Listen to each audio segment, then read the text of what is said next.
Hey, hello there, and welcome to Talking with Tony. As we promised a couple of weeks ago, we would have Evan Horton back here just before the Final Four. Evan did very well, by the way, picking games. His bracket was outstanding. He was getting a reputation with inside his family and outside his family about being the bracket slayer and doing and so fine. And then he delivered with some Final Four teams too. If you remember. He was very, very, very loyal to the SEC, and two of those three teams rewarded him for that. I know that you would like to have had your Alabama Crimson Tide into the Final Four. Man, they just ran into the Duke Blue Devils. But welcome, Evan Horton, back to Talking with Tony. All right, thanks, Tony. It's good to be here. Let's talk a little bit about Alabama. Great offensive team. Sometimes they leave a little bit to be desired on the defensive side. I thought, though, Nelson had one of the best moments of the tournament when Cooper Flagg thought he was going to go up and posterize him, and not so fast. Yeah, that was an awesome moment, and of course, Grant Nelson, what a great career at Alabama. Past couple of years, played really hard. I'll tell you, um, Alabama just ran up on a buzzsaw. Duke is they're so good, can beat you in so many different ways. Almost impossible to defend. They remind me a lot of UConn Hmm. last year. Just can win an up and down game, can win a half court game. Great on defense. Um, tons of length. They're going to be a tough out, man. hmm That was Bama's problem, I believe, with them was Duke's length. Yeah, big guards have given them trouble all year. If you go back and look at games where Alabama really struggled, look at Tennessee, big guards they have. Look at Florida. Of course, Florida just presents matchup problems across the board for everybody. But those big guards really gave Alabama fits this year. Um, we also want to recognize the fact that Evans worked real hard today to make this happen, and you can see just to get some good Wi-Fi, he's actually in his vehicle at a remote location. So we also appreciate your commitment to getting a good reception, a good picture here. No, no, glad to do it. I got home, tried to get home a little bit early to be ready, and then of course the Wi-Fi was down. So guess I have to give a phone call to AT&T later, see what's up. Evan, I want to talk a couple other things outside of basketball with you today, and I wish I would have brought this up 2 weeks ago. We were real fresh on it happening though, but our community just lost an angel of a person in Norma Haynes. She was such a friend to me. She was a friend to everybody. She did this show 12 to 15 times over the years. And our friendship went back to my days at the newspaper when I had her on the football panel. She was a part of that panel. So I got to talk to her every single week during the football season. Everybody loved and respected her. And I don't know of another person who did things and was so patriotic in such a loving manner and took care of first responders too, like those policemen and firemen were her very own, and the work of the Samaritan Clinic and all. But can I get some thoughts with you on Miss Norman? Yeah, I mean, just a pillar of this community, and you hit on it. One of the first things that you know about Miss Norma, or you knew about Miss Norma, was her love of first responders. She would not let a need of first responders go unfilled or unaddressed. Just an amazing person, and her commitment to the people that are so committed to us, and so selflessly serve us. That's the way I will always remember Miss Norma. Um, she's she's gonna be missed. There's no doubt about that.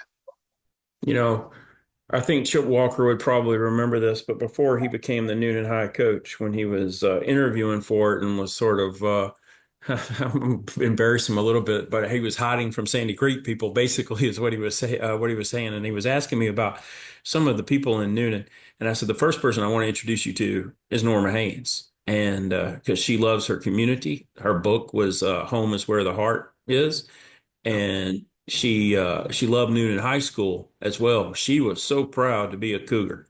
She sure was. There's no doubt about that.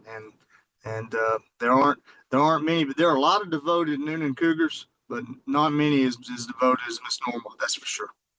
When I worked at the newspaper, we had these two guys that came out to baseball, and I wrote a column about them. And I don't, I think one was a former administrator.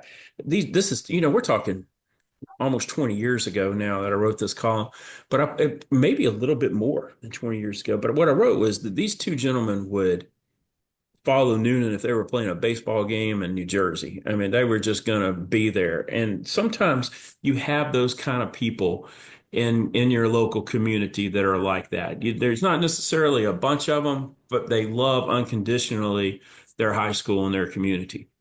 Absolutely, absolutely. I can rattle them off around here. You got Carl McKnight. I'm on the campus of East Coweta High right now. It's where I came to steal Wi-Fi. So you got your Carl McKnights, McKnight family out here. People like Bill Todd up at Northgate, named synonymous with Northgate. Denise Detmery. She loves Northgate High School. Would do anything for it. And there are countless others along the way. But that's what makes communities like ours great. That's what makes school systems like ours great. Is the people and the personalities that have that unconditional love for them, and that would do anything to support them. And that's what it takes to make it work. The other thing that I want to talk to you about before we talk college hoops with you is speaking of community, almost everyone in the Coweta County community loves the Atlanta Braves. Ugh. And I don't want to give up on a season, a weekend. That's not what you do, especially when you play two really great teams in the Padres and the Dodgers. I'm not usually concerned if a team starts slow, if they go 2-10 in their first 12. What really bothers me, though, is just the lack of offense every single night and the inability to put hits together. Yeah, I'll be the first to admit because they've been on the West Coast, I haven't been able to watch them like I normally do. But every morning, the first thing I do when I get up is I check to see what happened the night before. Biggest thing that jumped out me this morning, or jumped out to me this morning, they're hitting 139 as a team. And it's one thing to have a stretch in the middle of the season where you're hitting, and every team has a stretch. Every team's going to lose five or six in a row, but it really gets magnified when it's the first six out of the gate that you lose. And goodness gracious, Major League Baseball did them no favors. You got to start on the road at San Diego and LA, two of the toughest teams in baseball. But it's I think it's just magnified. It's 162 games, guys. They're going to be okay. I know you got all the pundits saying, last time they lost six in a row was 2016, I think it was. No team has ever lost more than four straight to start the year and made the playoffs, all that stuff. Set all that aside. It's baseball. You play it every day for a reason, and they're going to be okay. But it is concerning. It's just magnified because it's the first six games. They need a win desperately.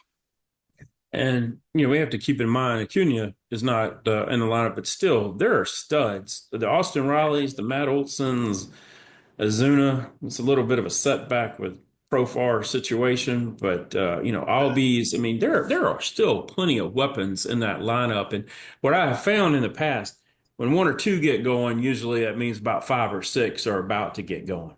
Yeah, this too shall pass. I mean, it's going to be, like I say, it's going to be okay. Six games is a small sample size. It just happens to be the first six. Look, what have we always said about baseball? You got to wait until Memorial Day for you really know what you got as far as the team goes. That's the first benchmark. So there's a long way to go. What was it a couple years ago, Tony? They were awful to start out. That's correct. Got to Arizona. I think they had a clubhouse players only meeting. No, That's actually right. Snicker called that meeting in Arizona, and then In they went on a Arizona. tear. And we all Mhm. know what happened then. So yeah, not panicking yet. Not happy, but not panicking either. Oh, that's well said.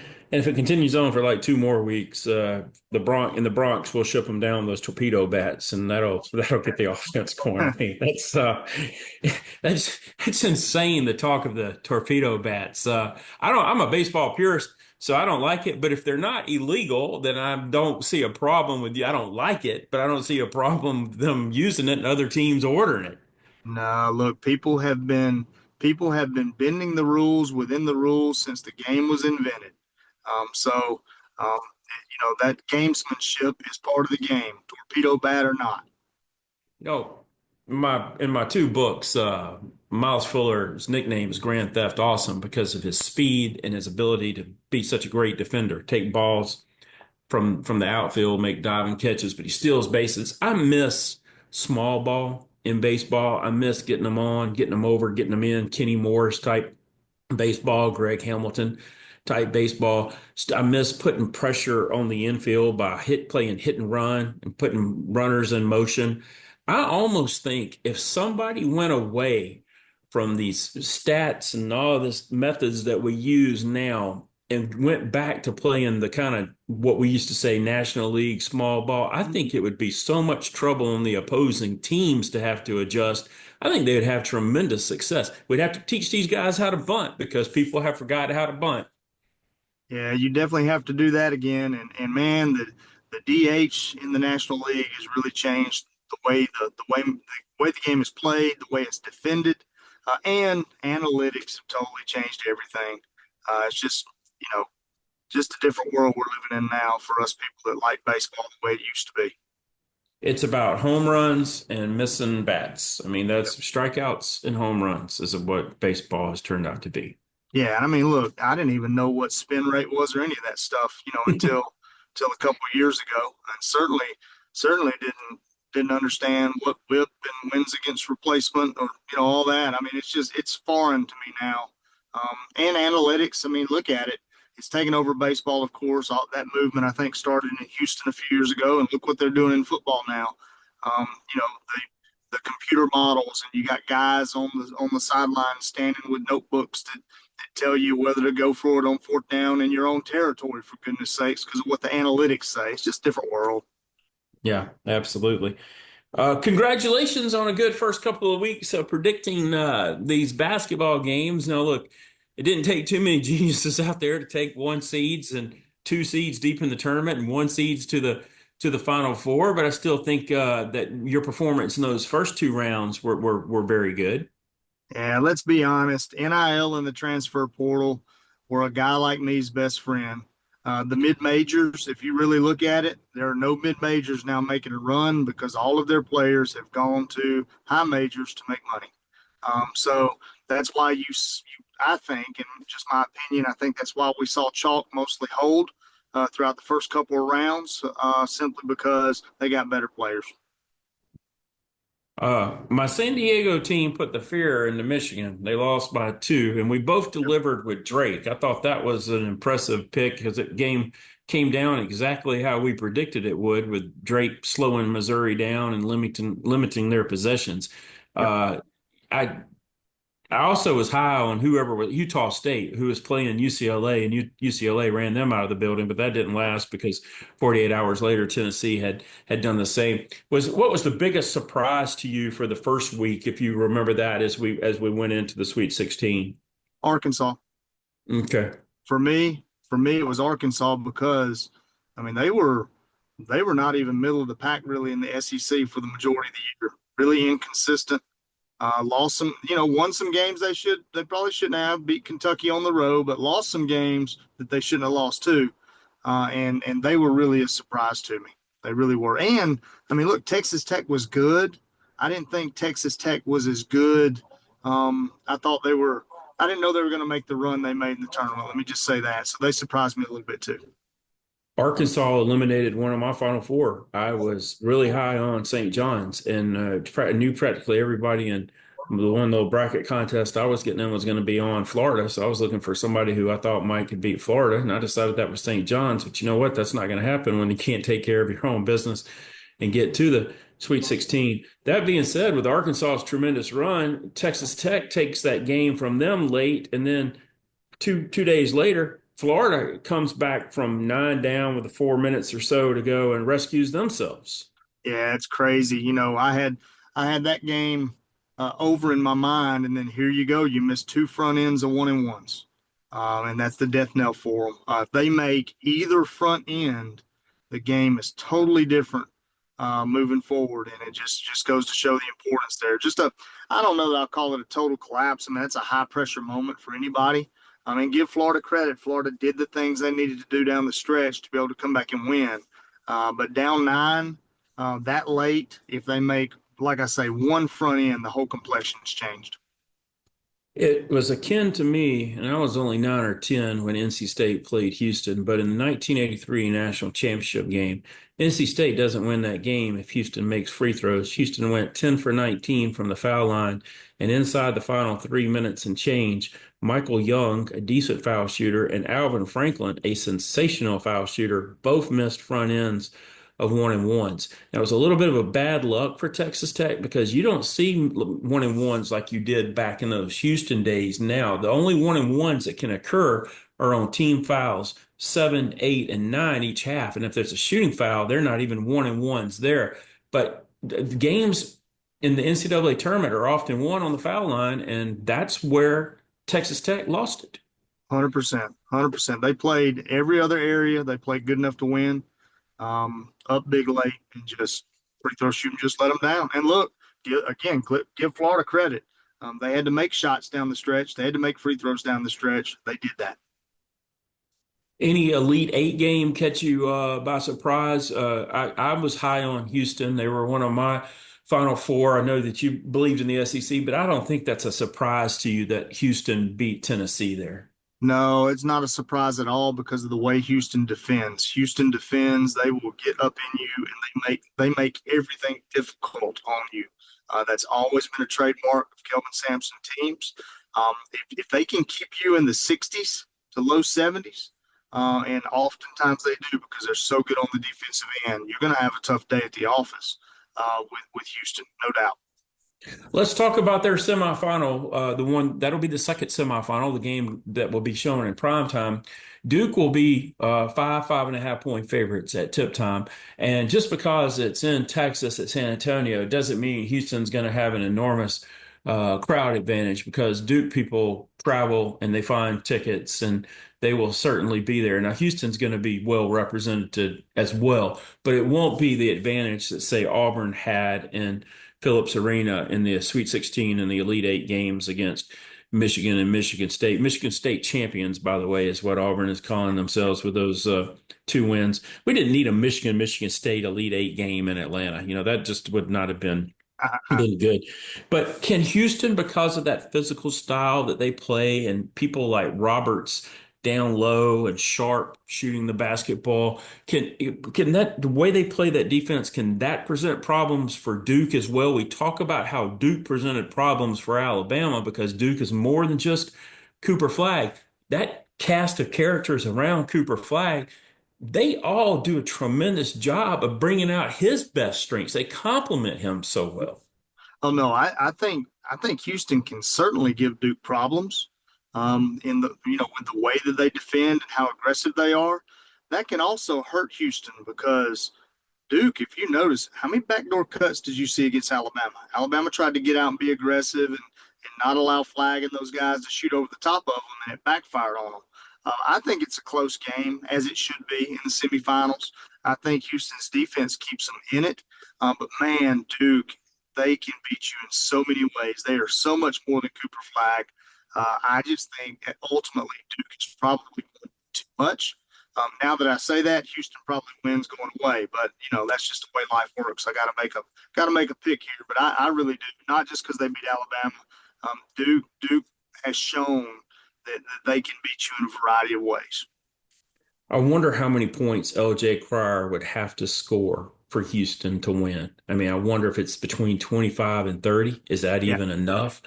The the Proctor kid from Duke has not been his best yet. I'm still expecting that, to be honest with you, for him to come out with his very best, and because he can light it up from 3 point range. But do you see a scenario where Cryer would need to score close to 30? Well, you took the words out of my mouth. I think 25 the minimum, and got to have a lot of help from some other guys. And look, Tony, I know I'm talking out of both sides of my mouth here.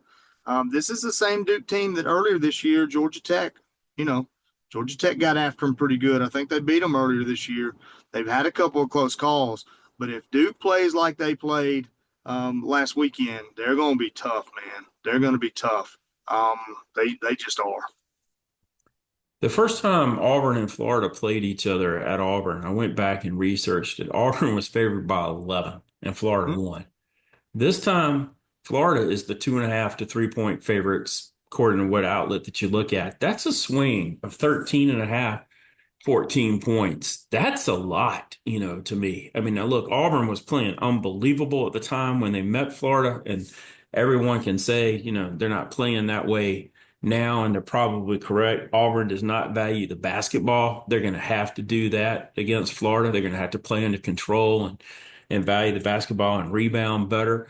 But that's a huge swing during to face a team well into the conference season, then face them in the national semifinals and have that big of a difference in the point spread.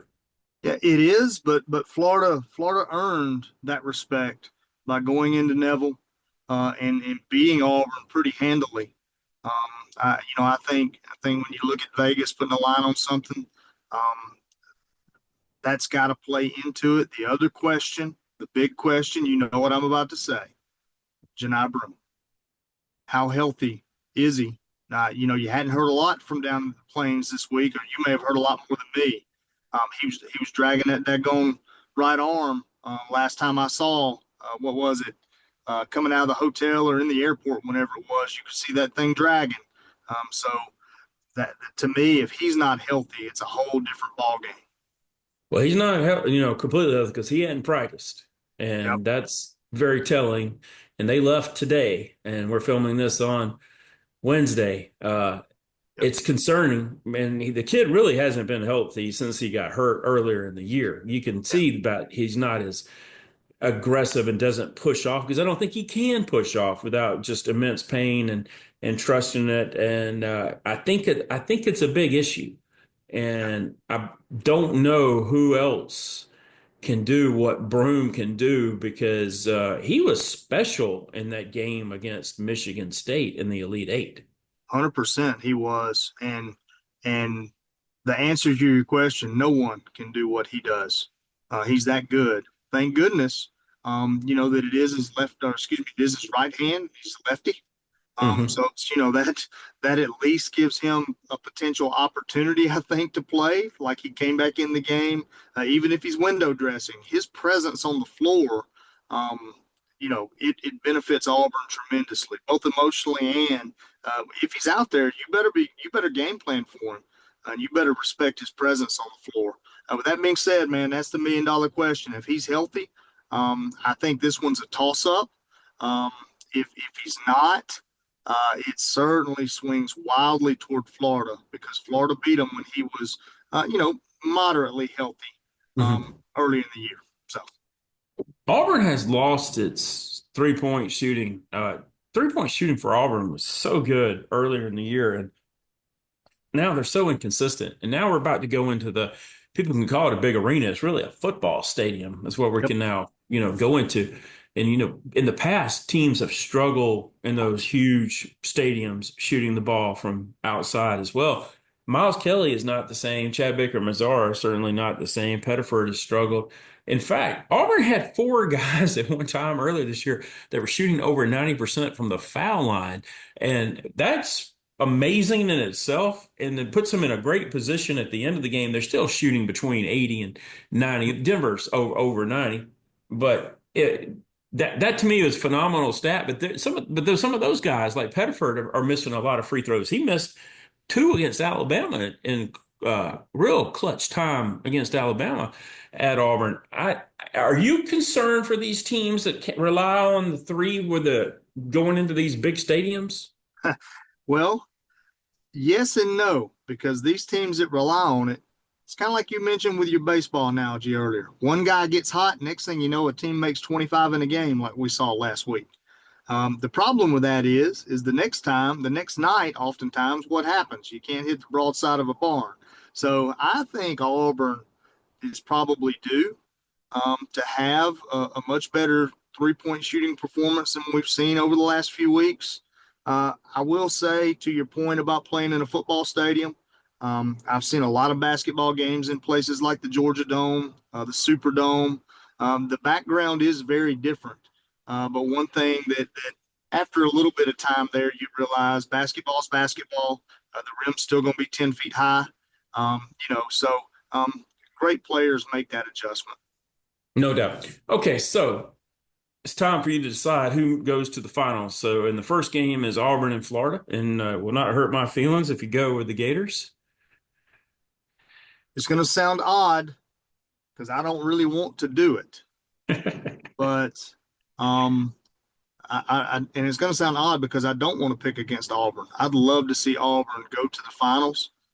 Too many question marks, so Tony. I don't know if he's healthy, and if he's not, man, it just changes everything. So it's hard for me to confidently pick Auburn right now with the health questions, especially with Florida already having beaten them in Neville earlier this year. Mhm. So uh, I'm trying to be right, but I hope I'm wrong. I'm going with Okay. Florida. Fair enough. Go with the Gators, and then do you have Duke, the two Yeah, favorites advancing? You have Duke over Houston. yeah, I got Duke over Houston. And my reasons on both of them. Seriously, I think Florida and Duke are the two teams that match up better against anybody and can beat you in any way, shape, or form. You don't have to; those guys don't have to play a certain way to beat you. And I think when you look at a Houston and even an Auburn, because of some of the things we mentioned earlier, you kind of have to play their way for them to be able to beat you when the talent across the board is equal. So Yeah. that's why I'm going with those two. No, that makes complete sense. So, in a hypothetical national championship game between the Gators and the Blue Devils, give us what you believe the key to the contest is, and then give us your pick for the champion. The key is going to come down to who doesn't turn the basketball over. You got to value the basketball. Listen, either one of those teams, they're going to score. You're not gonna limit your Cooper Flags and those guys. You gotta be able to keep up. And to do that means you can't turn the daggone basketball over. I think you get to the finals with those two teams, it's going to be a shootout, and it's going to come down to value in the basketball and free throws. Okay. So now we just have to ask you who you believe will be cutting down those nets on Monday night, April the 7th. I've said it since I saw them wear out both Alabama and Auburn, and I saw them go through the SEC tournament. I like Florida. I really do. Um, Me picking them probably means Duke wins the thing or somebody else, but I really like Florida. I think you gotta have that one game that you survive in the tournament. They had that last weekend, and I like Florida to win the thing. Technically, they've had it two straight weekends because in the second round, Connecticut led them most of the game, just Yeah. like one game later, Texas, or I guess it'd be two games later, Texas Tech was able, to do with them. And yet Florida, when they had to, reached down in their bag of tricks and pulled it out. Yeah, pretty gutsy. That's what and I'd even forgotten about the UConn deal. They trailed the whole game and end up didn't take the lead till late. Just a gutsy performance. And championship teams find a way. They That's find right. a way when they're down nine with a minute and a half, 2 minutes to go. They find a way when they trail the whole game. Florida's shown that to me, and they've shown an ability, like I say, to match up with anybody. So I'm going with the Gators. Okay, I don't fault you there. I'm not going to make any predictions. I'm going, and I hope to see Auburn advance to Monday night's final. I think that would be a very neat thing to see them play for a basketball national championship. But I'm grateful that they've made Final Four. And even though only Absolutely. one team leaves this thing when it's all said and done happy, I still think it's quite an accomplishment to get to the Final Four. If Broom is healthy, I think they will, Tony. Okay, good call on that. Evan, I really appreciate you doing this for us on back-to-back shows and enjoyed, as always, talking college hoops with you. Awesome, man. Enjoyed it. Have a safe trip and have a great time. I appreciate it. For Jake Barton and for Evan Horton, they're both in Noonan, Georgia tonight. I'm Tony Jones. We'll see you next time right here on Talking with Tony. See you, Tony.